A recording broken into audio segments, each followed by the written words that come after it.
Halo pemirsa Cokro TV, jumpa lagi dengan saya Ahmad Sahal di Seruput. Kali ini saya kedatangan tamu spesial nih, Bang Zaki, Ahmed Zaki Iskandar. Selamat datang ke Cokro. Assalamualaikum. Waalaikumsalam. Ini yang pertama ya? Pertama di Cokro TV. Bang Zaki ini, Ya. beliau 10 tahun menjadi Bupati Tangerang, ya, 2013 sampai 2023 ya. Ya. Terus 2023-2024 menjadi tenaga ahli Menko Ekonomi. Ya. Dan kita undang karena ini lagi rame soal PSN ya, proyek strategis nasional Ya. dikaitkan dengan PIK 2, terus ada isu macam-macam ini, Ya. Bang Zaki. Jadi ada isu soal yang paling rame kemarin, pagar misterius. Nah, kan Ya. ada pagar misterius 30 kilo wah, gitu. Terus soal tanah ya, Konflik sengketa pertanahan. Iya, sengketa pertanahan yang belum selesai atau dirasa nggak adil oleh masyarakat, jadi korban, harganya sewenang-wenang dan seterusnya. Ya. Terus ada isu bahwa loh ini PIK 2 sama BSD itu menjadi PSN ini bagian dari balas budi Jokowi terhadap jasa di IKN. Oh, gitu. Kan aguan sama salah satu orang petinggi BSD kan di IKN itu Pak Doni ya, ikut itu bantu juga. Iya, gitu. Terus juga ada isu tentang ini aspek politik ini. Ya. Jadi Pak Dasko kemarin beberapa waktu lalu mengatakan akan mengevaluasi PSN gitu ya, dan yang dianggap kurang berguna akan dihapus gitu.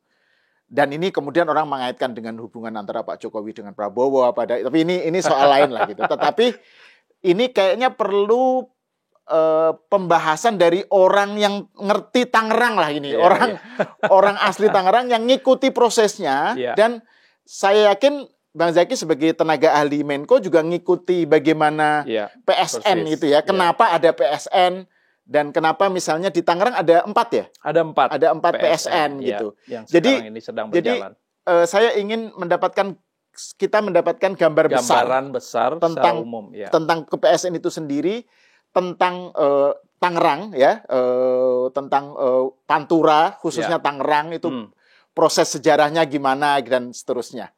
Silakan Bang Zaki. Sebelum saya mulai, saya boleh seruput. Silakan. Ini kan namanya seruput kopi tapi isinya teh.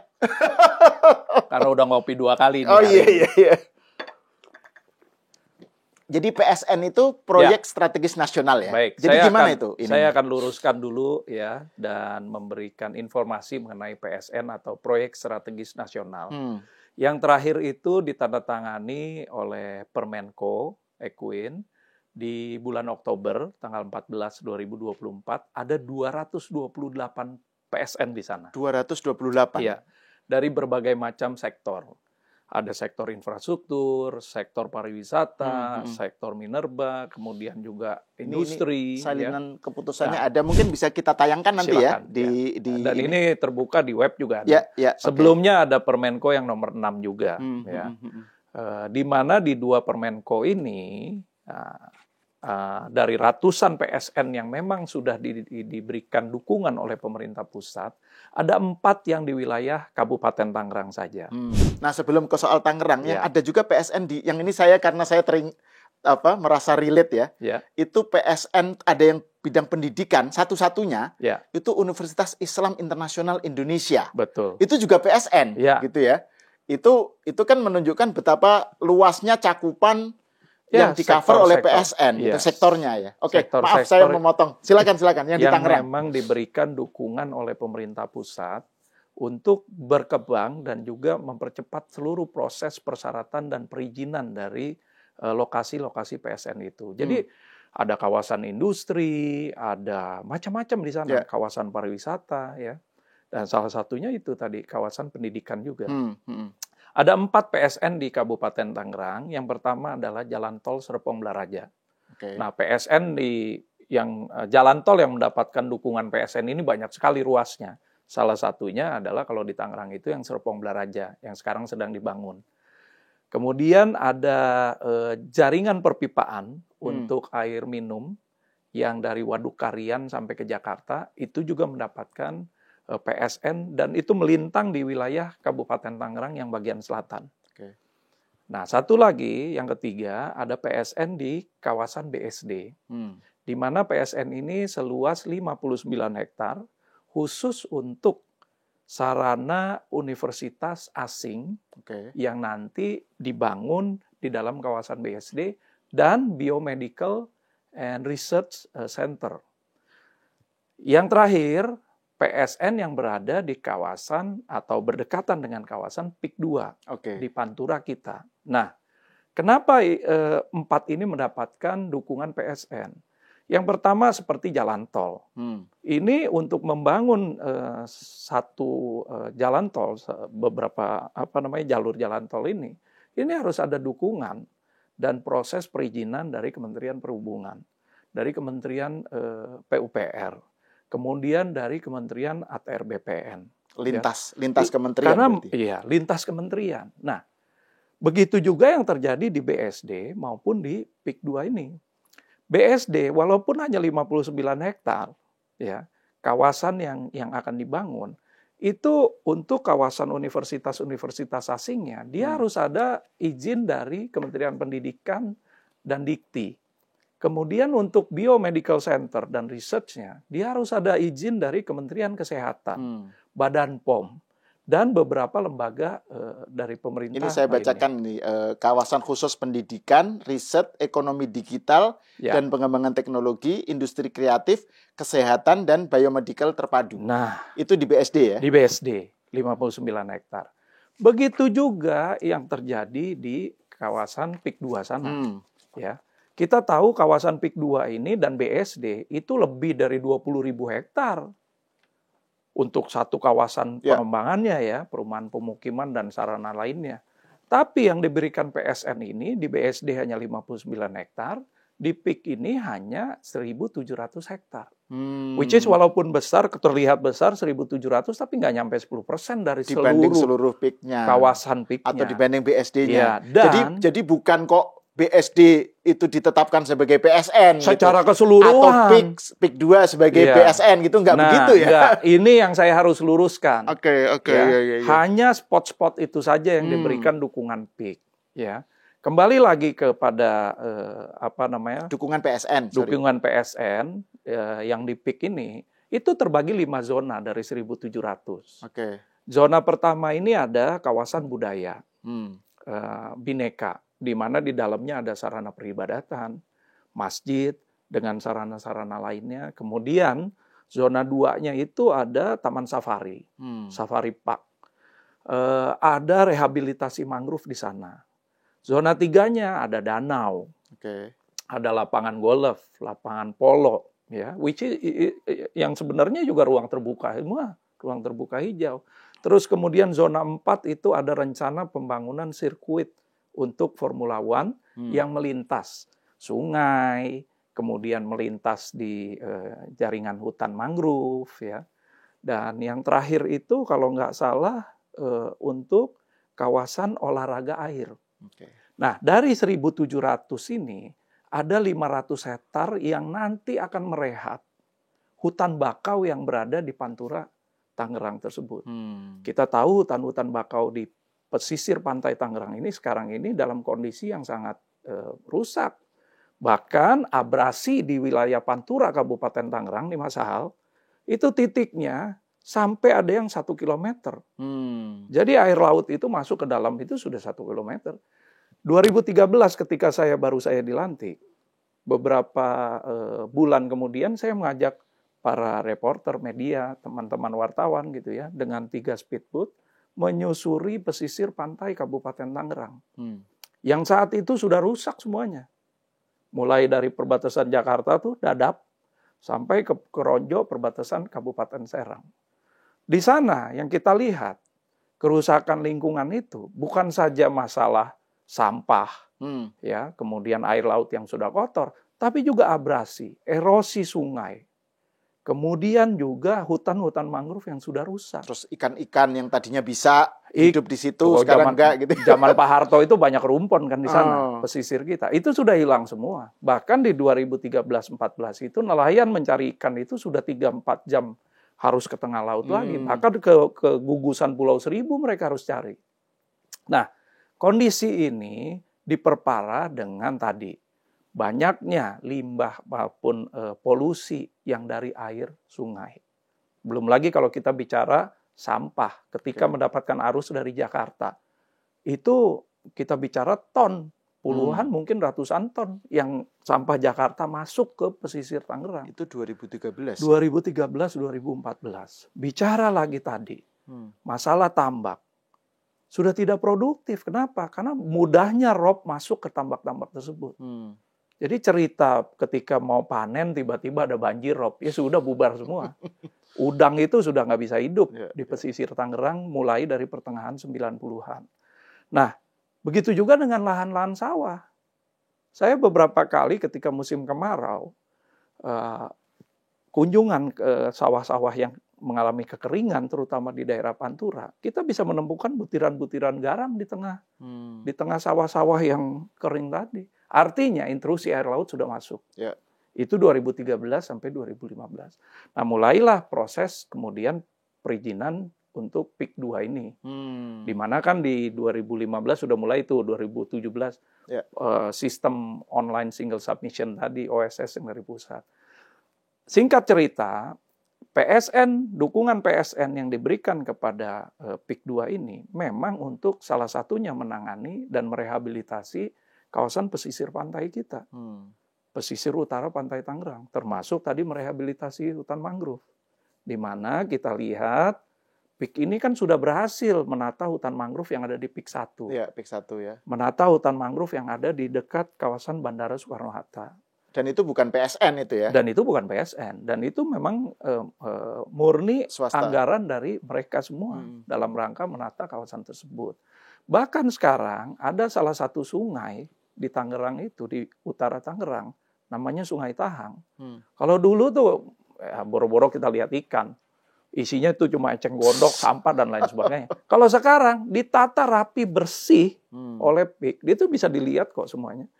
Artinya mereka menjaga lingkungan-lingkungan tersebut.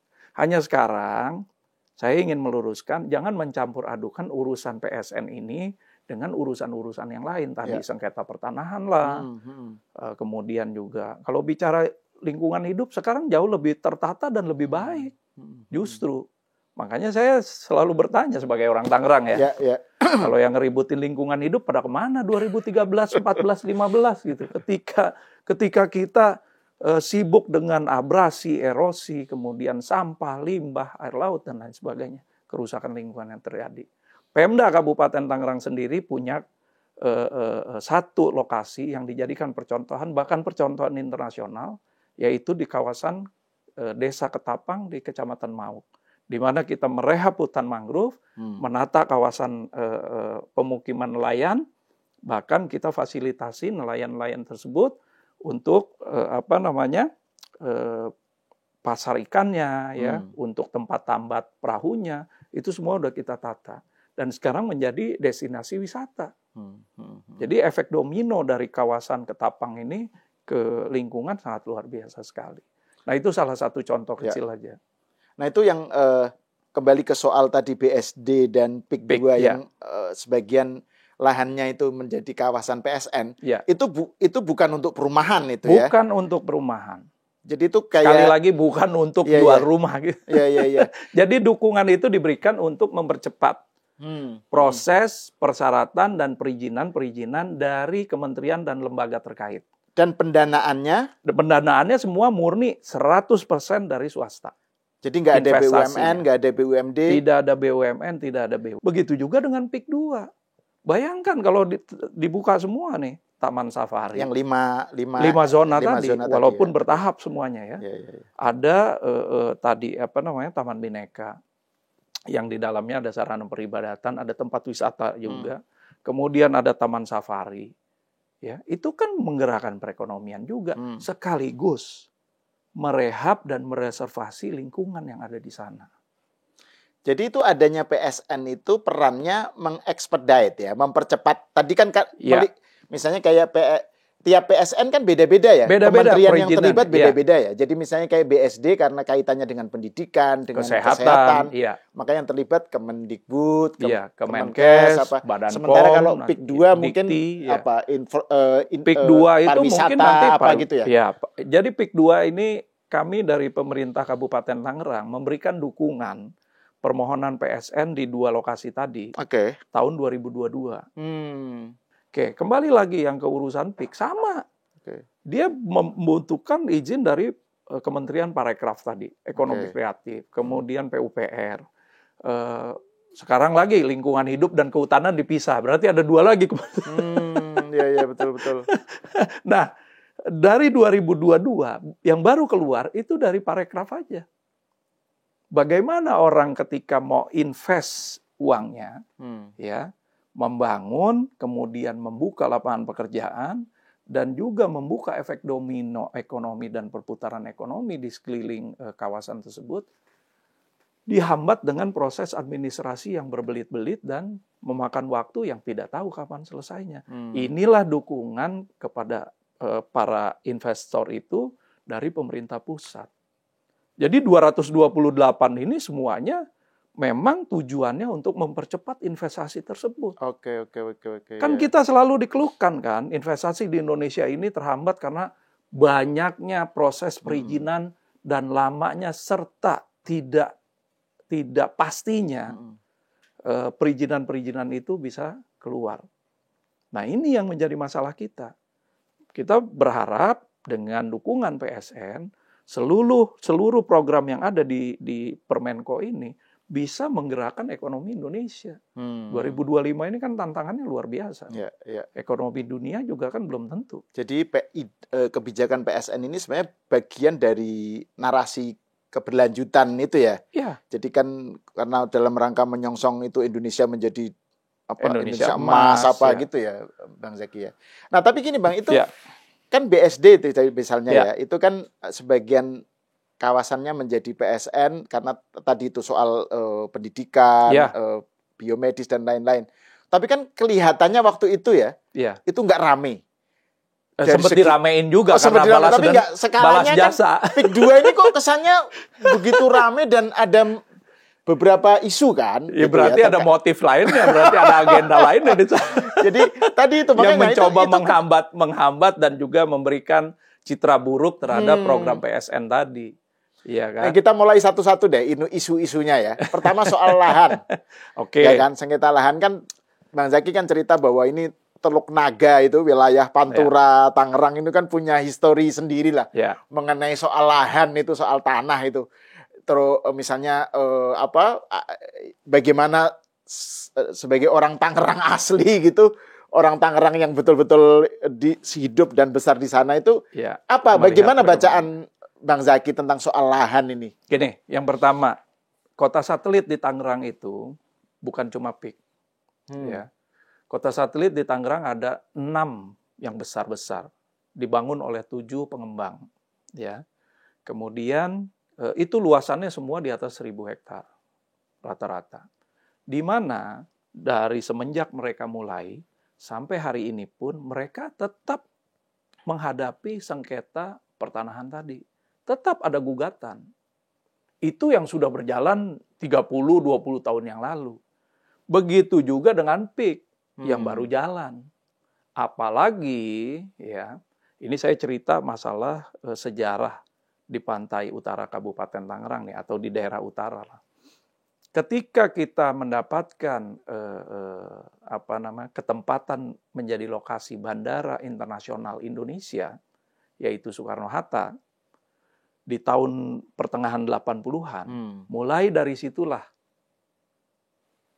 seluruh kawasan Pantura kita, terutama di 3 kecamatan yang pertama nih, Kosambi, Teluk Naga, dan Paku Haji. Terkenalnya malah Cengkareng. Walaupun terkenalnya Cengkareng. Tapi sebetulnya itu di Teluk Naga. Nah, 70-80% lahan-lahan di sana itu sudah dikuasai oleh, mohon maaf, masyarakat di luar Tangerang. Karena tadi ada Bandara Soekarno-Hatta. Dan berbicara mengenai rencana tata ruang tata wilayah yang juga dibahas dan diputuskan oleh Kepres di Jakarta, jujur saja, RT RW itu selalu tertinggal dengan real pembangunan yang ada di lapangan. Jadi ketika kita ditunjuk menjadi tempat bandara internasional, kawasan sekitar itu udah langsung bertumbuhan, pergudangan, kemudian tempat perdagangan seperti ruko, perumahan pemukiman. Coba lihat di sekeliling Bandara Soekarno-Hatta itu, bahkan sampai ke Brebes Jakarta,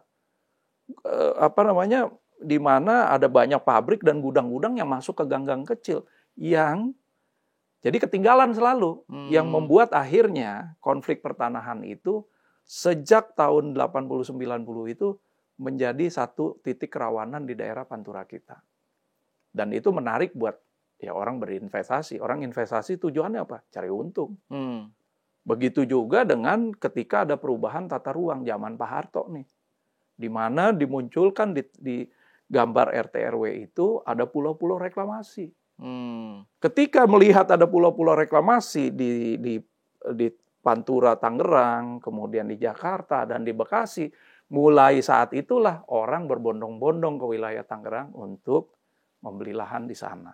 Waktu itu soal isu mafia tanah juga sudah ada dari tahun 90. Siapa itu mereka mafia tanahnya zaman itu ya? Dari zaman dulu itu ya orang-orang di sana itu oknum-oknum yang di sana lah, calo-calo yang bertumbuhan. Jadi sebetulnya konflik pertanahan itu sudah ada. Nah sekarang apalagi pada saat ada pembangunan besar-besaran, di mana kemudian konflik ini akhirnya sengaja dihidupkan terus untuk tadi ada segelintir oknum-oknum tadi yang mencari keuntungan aja. Itu kan soalnya kan ada klaim-klaim bahwa mereka punya dokumen yang dokumen tanah apalah. Sekarang yang legal terus. Jadi ini soal narasi tentang keaslian siapa pemiliknya gitu ya. Terus dimotori oleh Pak Said Didu kan, dia yang wah gitu. Kita punya lembaga hukum kok, ada pengadilan negeri di sana, ada polisian, ada kejaksaan ya. Saya kasih contoh saja, salah satunya ketika kita akan membangun runway 3 di Bandara Soekarno-Hatta. Seingat saya ketika saya menjabat kurang lebih 5 tahun tuh pembebasan lahan. Padahal ini program pemerintah loh, bukan program swasta. Hanya untuk membangun runway 3 dan kemudian merehab terminal 3 di wilayah Bandara Soekarno-Hatta. Ini punya pemerintah. Bayangin kalau punya swasta. Pasti akan ada. Dan konsinyasi di pengadilan negeri itu terhadap bayar ganti tanah yang terkena runway 3 itu masih ada sampai hari ini. Ya. Jadi Mas Sahal, yang pemerintah aja menghadapi kerawanan sengketa pertanahan, apalagi yang swasta. Hanya secara gambar besar, saya ingin sebetulnya masyarakat di Kabupaten Tangerang ini memiliki kesempatan dan juga derajat kesejahteraan yang sama. Kalau Mas Sahal bisa jalan-jalan ke daerah BSD, Gading Serpong, kemudian Lipo yang ada di walaupun itu bukan Karawaci sebetulnya. Terus ada Citra Raya di sana ya. Itu lingkungannya dengan sendirinya mendapatkan efek domino positif dari pertumbuhan kota-kota satelit tadi. Kita nggak lagi bicara kalau lihat di Tangerang dalam angka, kecamatan-kecamatan sekitar kota-kota satelit tadi, kita tidak lagi melihat angka-angka pengangguran yang tinggi, angka-angka kemiskinan ekstrim, angka-angka gizi buruk ya yang tinggi. Berbeda dengan wilayah Pantura kita yang tadi saya katakan 2013 sampai 2015 itu memang kawasan padat kumuhnya banyak, infrastrukturnya minim, ya. Tadi penganggurannya tinggi, kemiskinan ekstrim kantong-kantongnya juga banyak. Walaupun kita dengan upaya pemerintah daerah yang sangat terbatas anggaran dan kewenangannya, kita mencoba membangun itu semua. Tapi tidak secepat apabila ada investasi besar masuk sana. Jadi efek positif kota satelit di Tangerang itu sudah ada kok contohnya. Nah sekarang yang ada sedang dalam proses pembangunan. Memang belum jadi. Tapi kita berharap ketika jadi, ada kota-kota satelit lain yang juga tidak kalah dengan kota-kota satelit yang berada di wilayah selatan Kabupaten Tangerang tadi, atau di wilayah tengah kita.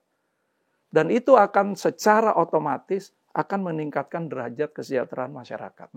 Jadi peningkatan kualitas ekonomi, ya, kualitas ekonomi, okay. Kualitas ekonomi dengan terbukanya lapangan pekerjaan, kemudian juga terbukanya peluang usaha. Bayangkan aja kalau kita ke wilayah-wilayah kota satelit yang sudah terbangun, nggak usah jauh-jauh deh, mau servis AC aja harus nunggu kok. Kalau kita bicara ya, saking antrinya. Kalau kita bicara lagi yang kecil-kecil, yang soft skill, cukur rambut, ya, itu kan akan terbangun dengan sendiri. Dan itu mayoritas dari warga Tangerang. Dari warga sekitar, warga sekitar. Ya, tinggal sekarang bagaimana generasi muda kita mau bersaing, mau mengupgrade dirinya dengan soft skill tadi. Makanya di Pantura itu juga ada BLK di Kecamatan Kosambi. Besar, dibangun oleh Pemda Kabupaten Tangerang. Untuk tadi, melakukan pelatihan-pelatihan, juru masak, cleaning service, kemudian juga jasa-jasa yang lain, cukur rambut, ya, mungkin servis AC, kemudian juga... Itu difasilitasi Pemda? Difasilitasi Pemda. Karena memang yang diambil itu masyarakat lokal yang sudah punya, artinya begini, kepala desa atau lurahnya jamin, ya, RT RW-nya jamin. Jadi kalau ada apa-apa tuh, dan mereka mendapatkan sertifikat. Sekarang ini untuk tenaga konstruksi ya kita sudah bekerja sama, Pemda Kabupaten sudah bekerja sama dengan PIK 2 untuk menampung tenaga-tenaga yang kita lakukan pelatihan di BLK tersebut. Ke depan akan banyak lagi. Yang sudah pasti ya tadi tata boga, tourism, ya, untuk pariwisata tuh hotel, mulai dari tenaga keamanan, tenaga kebersihan, cleaning service. Itu kan lapangan pekerjaan yang sekarang ini terbuka dan terlihat di kota-kota satelit lain di wilayah Kabupaten Tangerang. Dan itulah harapan yang kita inginkan yang terjadi di PIK 2 juga. Taman Safari, bisa berapa ratus orang yang kerja di kawasan Taman Safari. Gak usah jauh-jauh deh, lapangan golf. Ya kan? Sementara di dalam data BPS, wilayah Pantura kita ini adalah kecamatan-kecamatan dengan tingkat pengangguran yang sangat tinggi. Nah, itulah yang kita inginkan. Ya.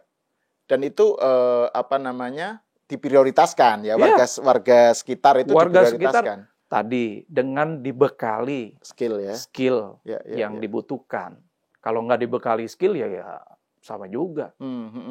Gitu. Nah, saya ingin kembali ke soal ini, yang ini masuk dalam pembahasan kita tadi ya, soal BSD dan PIK 2. Ini kaitannya dengan tadi itu narasi mengenai bahwa pemiliknya Pak Aguan dan Sinarmas gitu ya, Pak Franky atau apa gitu, itu berjasa dalam IKN. Nah, ini adalah bagian dari balas budi dari Pak Jokowi gitu misalnya kepada dua Taipan ini gitu. Nah, gimana komentar Bang Zaki? Saya mau tanya lagi, 228 PSN itu ikut semua nggak ke IKN? yang lain itu tidak ada yang mempersoalkan ya. Kenapa harus mereka aja berdua aja? Sementara ada 228 program PSN loh termasuk, di Permenko ini. Termasuk Universitas Islam Internasional Indonesia itu dia. Oh iya, tersoal UII itu ya. Itu saya juga jadi teringat tuh cerita tentang konflik, bukan konflik sih, soal tanah. Iya, isu tanah. Karena kan itu sebenarnya tanahnya itu milik RRI. Iya. Kemudian kan diserahkan kepada UII. Tapi kan itu banyak yang sudah menghuni di situ. Nah, dan itu terjadi keramaian juga itu. Betul. Mereka mengklaim nggak mau digusur dan mau meramaikan apa gitu. Artinya di UII juga terjadi sebenarnya gitu ya. Padahal itu salah satu sektor yang diberikan dukungan PSN. Iya, betul. Dan untuk pendidikan, pengembangan pendidikan kita. Iya. Ini yang memang masyarakat ini harus juga diberikan informasi dan diberikan masukan. Kalau mereka mau gugat, ada ruangnya di pengadilan negeri. Sama dengan apa yang terjadi ketika ada perluasan runway 3 di Bandara Soekarno-Hatta. 5 tahun. Nggak selesai itu pembebasan tanahnya, bertahap. Iya. Artinya, kembali lagi, apakah ini balas budi dengan membangun IKN? Ya, kalau saya harusnya 228 yang mendapatkan dukungan harus ke IKN juga tuh semua. anggapan bahwa PSN itu artinya untuk PIK 2. Jadi PSN PIK untuk 2 kawasan, itu diidentikan. Dicampur aduk. Seakan-akan ini PSN ini memfasilitasi PIK 2 untuk bisnisnya gitu loh. Ini kan kayak penyalahgunaan kekuasaan untuk konglomerat gitu ya.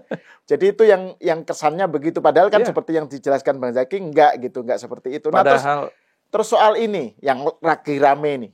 Soal jembatan misterius. Kok jembatan? Pagar. Oh, pagar misterius, laut. Pagar laut. Ya, 30 kilo gitu. Terus kemudian rame lagi di Bekasi. Ternyata ada juga di Bekasi. Gitu. Ya. Nah, kan orang kan kemudian mengaitkannya dengan PIK 2 gitu kan. Terus rame lah gitu. Padahal itu 300 sampai 500 kalau saya dapat informasi, karena 300 sampai 500 di tengah laut tuh. Anunya, tingginya. Bukan, jaraknya. Oh, jaraknya. Dari bibir pantai ke pagar itu. Ya. Gimana Dan itu? mungkin juga kalau lagi pasang, hilang juga tuh pagar. Dalam perjalanan informasinya kan ada sekelompok nelayan atau sekelompok masyarakat yang mengakui bahwa itu swadaya mereka. Jadi begini, Mas. Saya juga kalau kita mau bertanya, ini terjadi apa sih di laut kita ini? Ya kan? Bukan cuma sekedar pagar itu aja. Banyak sekali bagan-bagan yang juga bertumbuhan di laut Pantura kita. Coba kalau kita mau landing di Soekarno-Hatta, ada berapa ratus bagan tuh, mungkin ribuan tuh bagannya. Bagan itu apa ya? Itu yang buat keramba, kadang dipakai buat mancing juga oleh masyarakat. Ya, kalau kita lihat kalau kita mau landing tuh di Soekarno-Hatta, itu kan juga banyak. Artinya banyak yang memanfaatkan laut kita itu untuk hal-hal tadi, ya, kemasyarakatan juga. Oke. Kembali lagi ke pagar laut, kalau mau ditertibkan sekalian, termasuk dengan bangunan-bangunan yang lain yang berada di tengah laut tadi. Karena bukan apa-apa, ketika mereka tidak terpakai, terbengkalai, menjadi sampah. Dan itu yang kita alami di pesisir Tangerang. Ingat nggak ada kapal bantuan Belanda yang juga dapat dukungan dari Coldplay untuk membersihkan Sungai Cisadane? Sekarang banyak trouble. Kenapa? Karena sampah yang dari sungai itu, termasuk tadi bambu-bambu yang panjangnya bisa 3-6 meter. Dan nggak mampu ditangkap oleh kapal ini. Nah, itu yang terjadi di kita. Jadi, menurut saya setuju kalau untuk ditertibkan sekaligus. Tertibkan juga tadi bangunan-bangunan yang memang tidak ada izinnya. Seperti bagan-bagan tadi. Kalau bagan itu produktif ya, mungkin pagar itu juga produktif tuh. Ada kerang hijaunya tuh di bawah itu kan kita nggak tahu. Bisa nangkep sampah juga, mungkin juga gitu. Tapi itu kan sampai 30 kilo. 30 kilo, ya. Dan kemudian ada di Bekasi. Nah, itu gimana itu? Siapa? Di Bekasi kan juga cukup panjang ya? Iya. Kiloan juga, kilometer itu, juga. Ada 3-5 kilo gitu tuh. Dan itu nggak ada hubungannya dengan PIK 2 gitu ya? Ya kalau ada hubungannya sama PIK 2, yang di darat aja dia belum kelar. Dia mau uruk lagi tuh laut. Sepanjang berapa? 30 kali 500 meter ya, sedang juga. Soalnya kan kalau yang berkembang di medsos kan bahwa itu adalah PIK 2 gitu ya. Itu ada orang yang kemudian dari PIK 2 itu memaksa nelayan untuk ngaku bahwa itu punya dia gitu. Jadi spekulasinya masih liar banget ini. Jadi terus kemudian Kementerian Maritim dan Kelautan saya sih itu mensegel saja. Ya udah, tapi menemukan siapa pelakunya nggak diketahui. Masa sih pemerintah nggak tahu kayak gitu-gitu. Kan ada ekskavator, ada itu yang berkembang gitu. Kalau di tengah laut apa mungkin kita pasang pakai ekskavator ya itu? Kayaknya sih ada ininya tuh, ada ekskavatornya apa gitu. Saya nggak tahu sih, saya nggak tahu ceritanya ya, tapi 30 kilo gitu. Karena setahu saya kalau mereka bangun bagan-bagan itu nggak pakai ekskavator. Ada cara-caranya sendiri, mereka udah tahu. Nah, terus ini Bang Zaky ya. Tadi ini masih hal-hal yang berkembang di medsos ya. Soal ini kaitannya dengan politik. Soal tadi Pak Dasko, Dasko yang bilang bahwa Pak Prabowo mengevaluasi PSN gitu ya, dan mungkin sebagian akan dihapus atau dihentikan gitu kalau yang dianggap tidak berguna, kurang berguna lah istilahnya bagi masyarakat gitu. Terus kemudian Pak Dasko bilang mungkin ada yang kurang happy nih dengan keputusan Pak Prabowo ini. Nah, terus orang mengaitkan dengan wah ini Pak Jokowi, Pak Dasko ini arahnya ke Jokowi nih, nggak happy nih kalau PSN sebagian dihilangkan gitu. Gimana menurut Bang? Saya sih nggak mau menanggapi itunya ya. Spekulasi politiknya ya. Spekulasi politiknya. Tapi saya harus menjelaskan masa hal. Di Kemenko Perekonomian itu secara berkala, 3 bulan sekali, bahkan kalau untuk beberapa yang sudah dalam progres penyelesaian, itu akan lebih sering lagi. Itu akan ada rapat monitoring dan evaluasinya untuk seluruh 228 PSN ini secara berkala dan dibagi grup nanti di sana. Jadi untuk proses evaluasi memang di Kemenko Perekonomian itu berjalan. Jadi bagaimana nanti progresnya, kemudian progres perizinan yang dibutuhkannya apa saja, mana yang sudah terbit, mana yang belum, mana yang dalam proses kelengkapan dokumen maupun kelengkapan fisiknya. Nah itu semua dievaluasi, dimonitor dan dievaluasi. Itu justru bagian dari kebijakan. Justru bagian dari kebijakan pemerintah. Jadi sebetulnya apa yang Pak Dasko katakan ya memang sekarang juga evaluasi itu berjalan. Baik evaluasi administrasi, surat menyurat persyaratan dan perizinan, maupun evaluasi di lapangan. Itu pelaksanaannya, timnya itu turun juga. Jadi di 228 ini ada tim-tim juga. Nah itu 228 PSN. Tadi kan Bang Zaki bilang bahwa ketika menjelaskan tentang 4 PSN yang di Tangerang ya, itu kan BSD dan PIK itu sepenuhnya mendanai. Ya, 100% PSN yang ada di BSD dan PIK. Ya. Artinya PSN itu tidak melibatkan pendanaan dari APBN. BUMN maupun BUMD, ya kan? Ya. Itu berlaku untuk semua PSN juga. 228 ini. Ada yang program-program pemerintah seperti misalnya dam, bendungan, infrastruktur dasar. Tapi juga lebih banyak program yang dari swasta tadi. Seperti kawasan industri, itu kan diberikan dukungan investasi dari swasta. Jalan tol juga sama. Ruas-ruas jalan tol yang dibangun oleh swasta maupun yang dibangun oleh pemerintah itu kan membutuhkan percepatan, terutama pada saat pembebasan lahan juga. Kalau kita bicara program-program ini kan titik krusial kerawanannya yaitu pada saat pembebasan lahan tadi. Gitu. Walaupun di PIK 2 dia nggak perlu bebasin tanah, orang itu udah tanahnya perhutani, ada tanahnya PIK misalnya, yang udah di dalam. Jadi itu it varies from one PSN to another ya. Saya jadi ingat kayak kasus Triple IU itu, UIII itu kan pendanaannya dari pemerintah, itu kan universitas negeri ya. Betul. Iya betul. Ya, jadi memang nggak semua. Ada yang pemerintah, ada yang murni swasta. Tapi kebanyakan kalau kita lihat dari daftar listnya itu kebanyakan swasta juga. Gitu. Oke, nah ini sebagai closing remark nih dari Bang Zaki nih.